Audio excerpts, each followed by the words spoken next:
Selamat sore para sahabat dan rekan tani sekalian. Bersama saya kembali Budiarto. Ini sekarang ini saya berada di Desa Sukamukti, Kecamatan Katapang, Kabupaten Bandung, bersama Kang Dedi Sumpenah. Jadi kalau teman-teman petani tahu akun atau video atau foto yang ada mereknya Timun Sejagat, nah ini sekarang saya berada di tempat beliau di lahan timunnya. Luas lahannya hampir 2 hektar ya. 2 hektar. Umur berapa ini? Ini umur 42 kalau nggak salah. Umur 42 hari. Panen tadi dapat berapa? Tadi dapat panen petikan keempat Panen petikan keempat dapat 7 ton. Subhanallah. Jadi petikan keempat tadi dapat 7 ton. Harga 4.000. Ya. 4 kali 7 umroh. Subhanallah. Amin. Ya, 4 kali 7 udah 28 juta sekali panen ya. Dan ini full SAS ya Mas? Boleh saya. Alhamdulillah full SAS. Jadi perlakuan full SAS dengan penghematan pupuk ya antara 50 sampai 60%. Pestisida juga hemat ya, lebih dari 70% ya. Tapi ya alhamdulillah masih berhasil. Dan ini janda berapa kali nih? Yang itu janda. Oh, yang sebelah sana. Iya. Itu janda 3 kali tanam timun. Kali. Nah, ini ya masih ada itu apa banner-banner dari SAS. Dan ini beliau nempas sendiri bannernya ini tanpa kita suruh. Kemudian tadi temu tani. Ya, petani di sini sudah mulai alhamdulillah ya untuk bertanya dan mencoba dengan pola sistem panduan SAS. Ya alhamdulillah. Kalau lebih menguntungkan tidak Mas? Lebih menguntungkan. Menguntungkan dari sisi apa? Dari segi ekonomis, terus dari segi pemupukan juga lebih irit. Alhamdulillah. Yuk kita coba jalan. Umur 42 hari. 42 HST. Nah, ini kemarin karena kebetulan harga timun lumayan, jadi ini kita pandukan atau kita sarankan ke Kang Dedinya agar dipertahankan masa panennya supaya masih tetap dapat harga. Caranya ya nanti mungkin dengan aplikasi Prima S dosis tinggi ya pada ini Mas, daun-daun terbawah supaya trotol apa namanya kresek daun mildew-nya itu bisa lebih bertahan. Saya juga baru tahu ini ya, tanaman timun sampai berhektar-hektar. Wajar kalau namanya timun sejagat, memang sejagat raya ini. Subhanallah. Ya mudah-mudahan musim ini langsung umroh nih. Amin. Ya kalau 7 ton sekali panen, Ini yang berdua tapi iyalah ibaratnya 7 ton. Setiap 2 hari sekali. Karena ini masih panenan keempat. Biasa kan antara panenan ke-5 sampai panenan ke-15 itu ngembat ya kan. Tonasenya pasti melonjak. Bisa-bisa pun di atas 8 ton, 9 ton ya. Karena kalau panenan keempat itu kan masih bunga kedua sampai bunga ketiga ya. Nah, kalau sudah panenan kelima itu udah bunga kedua, biasanya cabangnya itu lebih rimbun di atas dan bunganya itu lebih banyak. Varietas apa Mas? model 21. Model 21 Tanindo Cap Kapal Terbang.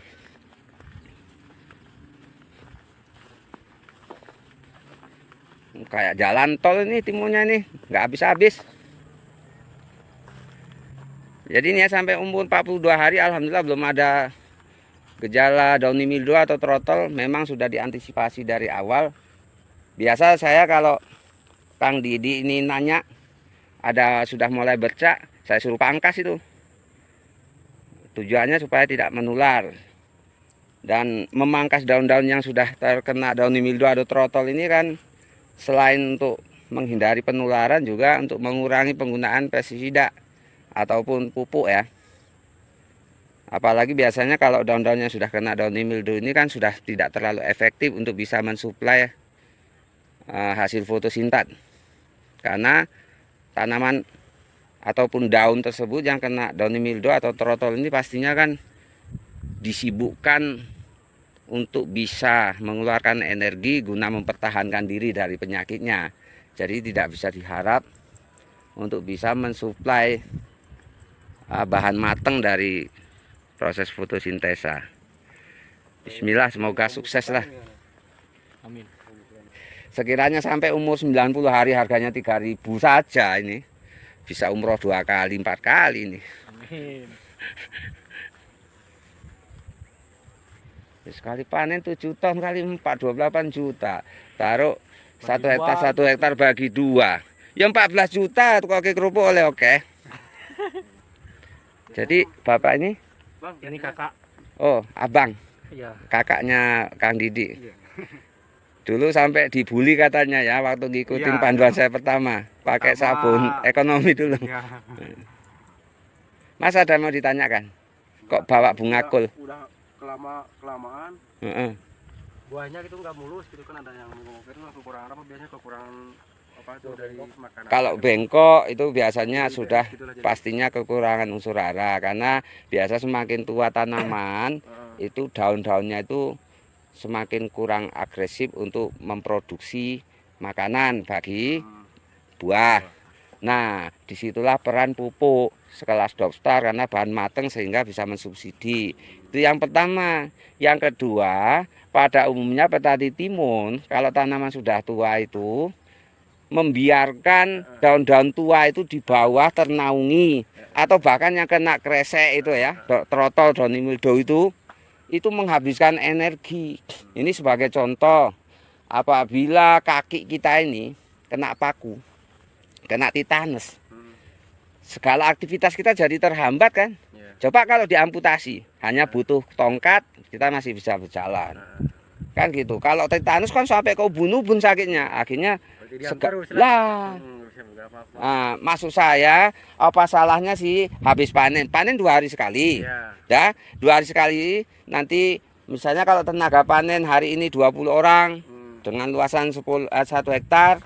Nanti berikutnya pas pre panen ya ambillah 5 atau 10 pekerja wanita, suruh mangkasi, taruh ember, buangin di ujung-ujung.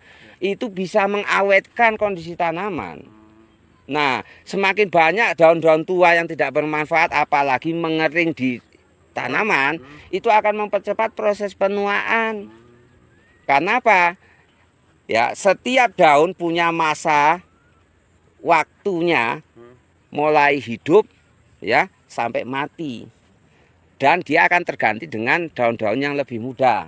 Nah, pada kondisi tersebut, apabila segera kita amputasi, maka akan menghambat perkembangan ZPT yang namanya etilen. Etilen ini adalah hormon yang merangsang penuaan jaringan tanaman. Lah, kalau daun yang di bawah ini yang tua-tua ini nggak segera dipangkas, maka hormon etilen akan menyebar ke atas terus, sehingga yang tadinya panennya harusnya 20 kali jadi tinggal 14 kali. Karena terjadi proses percepatan penuaan tanaman akibat menyebarnya hormon etilen. Gitu. Maka kalau dalam kondisi harga timun mahal seperti ini, ya mbok ditelateni itu sambil dibuangin. Nah, itu yang ini. Nah, ini kan nampak kan sering dipangkasin. Ini kan nampak. Ini kan prosesnya makan juga gitu. Iya. Kan? Kalau dibuang. Ini gini, taruh ini sudah mulai mengering tidak makan. Tapi kan faktor infeksi penyakit ini akan mengeluarkan energi. Energi ini untuk apa? Untuk mempertahankan diri. Ya kita kalau kesakitan kan ngabisin energi, ngerang, sakit, merintih itu kan ngabisin energi.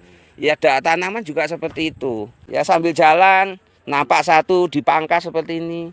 Ini akan mengawetkan tanaman. Sekiranya nanti tanaman sudah sampai pucuk sini buahnya, sudah dipastikan daun di bawah ini nggak ada manfaatnya. Lah ngapain dipelihara terus? Kita bawa gunting sambil jalan, sambil tak gitu.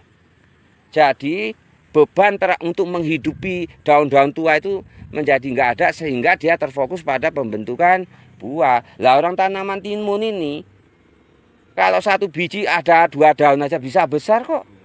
Udah bisa membesarkan, apalagi pakai Dopstar itu dengan dosis rendah cepat. Intinya sebetulnya ya begitu. Ya lebih bagus kita berharap dari pucuk-pucuknya yang punya bunga daripada memelihara ini daun-daun bawah yang sudah tidak produktif, malah tambah tua, malah tambah kuning. Di situ muncul etilen, semakin menyerang ke atas etilen tadi, ya semakin mempercepat proses penuaan. Kalau timun ini sebetulnya bisa 4 bulan, tapi dengan catatan memang perawatan kita seperti itu. Lah kalau harganya paling rendah 3.000 atau 2.500 saja, kita bisa panen selama umur 90 hari itu, berarti kan di atas 40 kali. Lah bayangkan. Maka yang tanpa disadari petani timun, kenapa panennya cepat? Karena dia tidak bisa memanajemen proses penuaan tanaman timun tadi. Mengurangi beban. Lah kalau ini buahnya sudah di atas di sini. Lah ngapain melihara daun di sana? Ya lebih bagus ini aja dipelihara, nggak apa-apa itu terang gundul situ semua dipangkasi habis. Lah kita kan nggak panen daun, kita panen buah. Tapi buah di sini bisa sehat, kenapa? Karena daunnya di atas yang menopang buah-buah ini masih cukup dan masih ada. Buah yang di sini ini tidak akan pernah berharap dari daun yang di bawah, tapi berharap dari daun terdekatnya untuk bisa tumbuh dan besar. Nah, kecuali begini, kalau masih buah pertama masih banyak buah di situ ya jangan dulu, karena masih ada asupan dibantu dari daun-daun bawah untuk bisa membesarkan buah yang di atas. Lah tapi kalau buahnya sudah di atas tengah gini, ngapain dipelihara banyak-banyak di situ? Intinya kita kan mau panen banyak dan panen lama kan? Iya. Lah itu. Kecuali sudah ada penelitian yang mengatakan bahwa ternyata daun timun itu bisa menjadi obat ABC sehingga harga sekilonya mahal. Ya silakan pelihara daunnya. Lah ini kan belum ada. Terus kena trotol dibiarin. Ya udah, itu pasti akan merembet. Produktivitas tanaman itu akan semakin berkurang seiring penuaan daun di bawah apabila tidak diamputasi. Kan itu jadi beban terus-menerus sama tanaman. Gitu kan? Cuman kadang-kadang kok kayak lucu ya timunnya ya, kok nggak ada daunnya, nggak ngerti panen terus. Orang masih mikirkan lucu, nggak ada daunnya. Lebih sedep lagi ditengok daunnya nggak ada tapi panen terus. Daripada banyak daunnya nggak ada buahnya. Begitu kan? Betul. Sekarang kita bolak-balik aja, apa kata omongan orang silakan. Yang penting kita sejahtera, panen kita tetap jalan, begini terus. Orang kita makan nggak dari orang, panen pun kita berhasil bukannya dikasih dia, ya jelek pun kita panen bukannya kita minta beliau. Intinya konsisten, yakin, lakukan. Jadi pengaruhnya itu ada Mas, jarak antar kita tanam ke pokok itu minimal. Pokoknya kan itu berpengaruh antara yang dekat sama yang ya kalau itu tergantung prediksi musim. Kalau musim penghujan ya jaraknya direnggangkan, musim kemarau jaraknya dirapatkan. Kenapa dirapatkan di musim kemarau? Supaya terjadi kelembapan di bawah, agar air itu walaupun dari embun masih ada sedikit-sedikit mensuplai tanaman. Tapi kalau musim penghujan dirapatkan akan mengundang jamur karena kelembapan yang tinggi. Kemudian tanaman juga tidak akan bisa tumbuh secara semangat atau secara cepat, mengingat pasokan matahari akan saling bersaing satu sama lain karena daunnya saling menutupin. Begitu. Beda kalau kita di musim dingin kalau bisa rapat kurang rapat biar anget. Ya kan? Musim panas jangankan rapat, dipeluk bini aja pun udah males kan gitu. Karena sumuk gerah gitu kan. Udah panas dipeluk pula ya tambah berkeringat gerah gitu. Beda, itulah bedanya manusia sama tanaman. Tanaman di musim panas maunya dirapatkan jarak tanamnya. Di musim hujan maunya ya direnggangkan. Kalau manusia musim panas ya direnggangkan, musim dingin dirapatkan. Kan begitu. Dibandingkan tanaman jenis kayak gini ya, buah-buahan, padi itu beda. Dia namanya penyerbukan tertutup. Artinya dia kawin dulu baru buka. Kalau timun, cabai, terong, melon, semangka itu kayak manusia, dibuka dulu baru kawin, gitu kan? Nah, jadi jangan salah di tanaman padi itu, Mas, kalau nyemprot di atas jam 10 nggak nyemprot pagi nggak apa-apa. Kenapa rupanya? Nanti mengganggu penyerbukan, siapa bilang? Selama larutan itu tidak bertentangan dengan proses fisiologi penyerbukan dari padi. Nah, misalnya peritroid yang panas kayak yang trin itu panas, untuk penyerbukan bisa gagal kalau disemprotkan. Tapi kalau yang nutrisi yang tidak mengandung nitrogen nggak apa-apa. Nah, Kemudian masalah penyemprotan, takut nanti serangga penyerbukan. Emang sejak kapan padi penyerbukan oleh serangga atau angin? Karena sifatnya penyerbukan tertutup. Nah, artinya dia kawin dulu baru buka. Nah, makanya nanti kalau mau lihat gabah atau bunga padi itu di atas jam 10 itu membuka, nampaklah itu serbuk sarinya itu di air-air yang rontok. Berarti dia sudah melakukan penyerbukan sebelum sekamnya membuka. Kalau masih pagi dia masih menutup. Kawin dulu baru buka. Kalau yang ini dibuka dulu bunganya baru kawin. Gitu ya. Jadi sahabat tani sekalian, ini hanya sekedar untuk memperlihatkan ya tanaman yang mungkin selama ini hanya ada di video. Saya juga tahunya dari kiriman videonya Kang Dedi Sumpenak ya, Didi Sumpenak ini. Ya alhamdulillah ya, sengaja kita kemari juga untuk menentukan bahasanya ke depan lahan ini kita jadikan tes farm, tapi ya tidak 2 hektar ya kacau lah kalau 2 hektar tes farm. Senang di dia susah di SAS ya kan. Ya sikit-sikit kita bantu lah untuk materi SAS-nya, apalagi ya kita harapkan Kang Didi nanti sebagai ini motor penggerak petani muda di sini atau petani sekitar, supaya dalam proses budidaya tanaman ada perubahan-perubahan teknis dari SAS segera bisa tersampaikan gitu. Nah, ya alhamdulillah kita bisa sampai di sini. Padahal dulu berharap, ini pun karena kebetulan jadwal yang di Magelang nggak jadi akibat blacklist. Kemudian lahan tes farm kita cabai punya Kang Daryanto itu dekat dengan lapangan latihan tembak, jadi nggak bisa kita ngumpul siang di sana. Maka kita alihkan ke Bandung. Tapi ya alhamdulillah subhanallah ya, lahan 2 hektar timun bisa seperti ini berkah beneran ini. Dan alhamdulillahnya lagi full SAS gitu. Ya menurut pengakuan Kang Didi, selama nggak full SAS ya nggak pernah seperti ini banget ya. Sebetulnya belajarnya dulunya dari sabun colek, nah, ternyata bagus, meranjak lagi ke yang lain. Terakhir baru beliau memberanikan diri full SAS. Inilah yang satu-satunya dari setiap musim itu yang full SAS. Lainnya itu masih campur-campur ya kan. Itu karena masih ada ragu-ragunya itu pasti. Demikian, assalamualaikum warahmatullahi wabarakatuh. Itu kan kemarin Sima cerita bahwa katanya ada teman yang juga tanam timun. Bilangnya pertama berhasil, katanya rezeki gitu ya. Kebetulan namanya juga produk baru katanya. Oh, produk baru. Terus yang kedua kebetulan lagi. Yang ketiga nah yang ketiga masih lagi aja kebetulan. Dibilangnya masih kebetulan juga. Nah, terus Ya wis lah, kalau nggak percaya terserah. Yang penting kita jalan aja. Toh bukti yang membuktikan, bukan cuma omongan doang. Terus dibuktikan sama yang lahan janda. Lahan janda 3 kali tanam. Tetap bilang rezeki lagi. Belum. Saya belum lihat soalnya. Ntar aja lihat hasil akhirnya. Jadi satu grup itu ada berapa hektar timun? Kalau satu grup tuh bisa nyampe 10 lah. 10 hektar. Berarti kalau timun skala luas gitu kan sudah ada tokinya ya atau pengepulnya ya. Itu yang bantu modal ya di awal ya. Iya.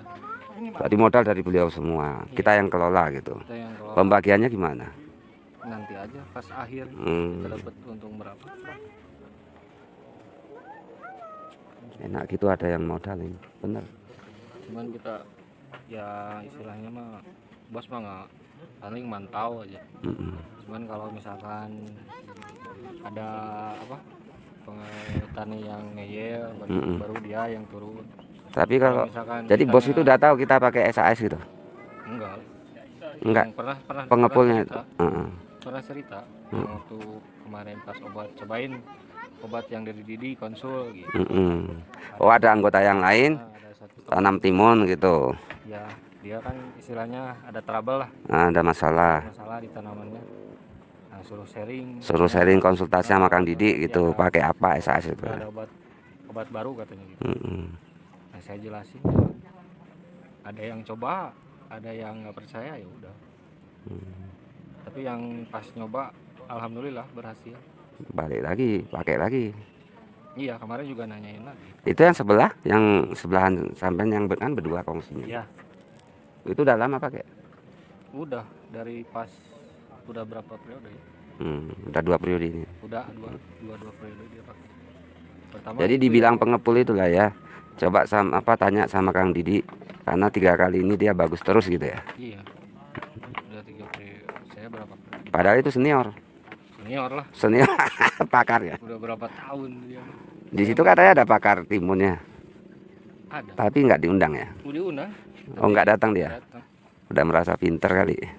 Kayaknya lagi sibuk soalnya dia Ah. urusin 2 lokasi baru. Itu yang tadi dibilang Amis Startup pun dikocor gitu. Iya. Banyak duit ya Amis Startup dikocor. Itulah kadang kalau kita nggak paham ya seperti itu. Padahal kalau hanya untuk proteksi, Satu drum 4 botol kalau nggak salah. 1 drum 4 botol Amis Startup dikocor. Tujuannya untuk apa? Pakai Trotol itu. Itu yang untuk yang kresek. ini layu. Ya nggak kena lah. Dia kan bukan bakterisida. Iya. Mending kocor Prima S, jelas. Makanya nanti kalau lahan janda itu Kang, itu bagus disemprot dosis tinggi pakai Protex, dosis 30 cc per tangki, FNS nya dosis 150, baru Prima S ya, Prima S jangan Saka juga bisa. Prima S nya itu dosis 50 sampai 75. Nah itu untuk treatment lahan, tujuannya untuk mencegah bakteri yang layu sama ini semua lah, dan bakteri layu sama jamur tular tanah. Karena kan biasa kalau lahan janda itu penularannya cepat karena dia menular dari tanah. Dari tanah. Begitu ada bekas cipratan siram ataupun hujan dia langsung. Makanya kadang-kadang sekarang tanam timun, melon, semangka itu begitu baru muncul udah kena trotol ya kan, kresek daun mildew itu. Ya karena tular tanah itu kalau dari udara tidak terlalu berperan. Nah dengan treatment lahan seperti itu kan kita mematikan spora bibit jamur itu dari tanah supaya tidak menular ke daun. Gitu aja lah. Sebetulnya segala sesuatu itu bisa ya disolusikan kalau kita paham. Iya. Tapi kalau tidak mau mencoba itu yang susah itu.